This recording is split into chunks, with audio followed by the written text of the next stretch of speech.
नमस्कार दर्शकबिनहरू।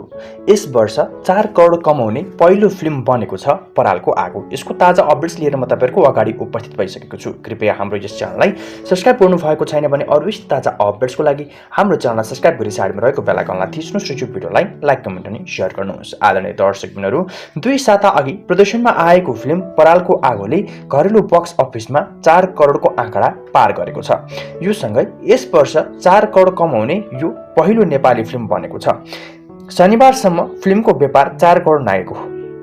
फिल्मका निर्माता सुशील पोखरेल स्वयंले शनिबार फिल्मको आधिकारिक बक्स अफिस तथ्याङ्क सार्वजनिक गरेका हुन्। निर्माता पोखरेलले सार्वजनिक गरेको सिनेमा बक्स अफिसको तथ्याङ्क अनुसार फिल्मको 26 वैशाखसम्मको कुल व्यापार 4 करोड 9,066 रुपियाँ ग्रस रहेको छ। कर कटौतीपछि फिल्मको नेट कमाइ भने 3 करोड 48,55,744 रुपियाँ कायम भएको छ।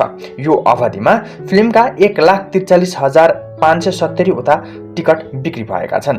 एकल रिलिजको अवसर र दोस्रो साता 18 वैशाखमा कुनै फिल्म रिलिज नहुँदा परालको आगोलाई व्यापारिक रूपमा ठूलो फाइदा पुगेको देखिन्छ।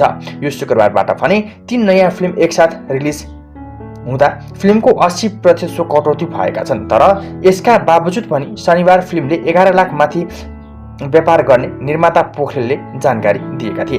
परालको आगोको व्यापारबाट सबैभन्दा ठूलो राहत प्रकाश सपुत्र सुहाना थापालाई मिलेको छ। पूर्ण बहादुरको सारङ्गीपछि प्रकाशका लगातार 5 फिल्म असफल भएका थिए, जसले गर्दा उनको करियर नै संकटमा परेको थियो। सुहानाले पनि आफ्नो अघिल्लो फिल्म भागवत गीताबाट असफलता बेहोर्नु परेको थियो। परालको आगो भने दुवैका लागि सञ्जीवनी बुटी बनेको छ। नेपाली कथानक चलचित्र परालको आगो अहिले पनि हलमा लागिरहेकी छ।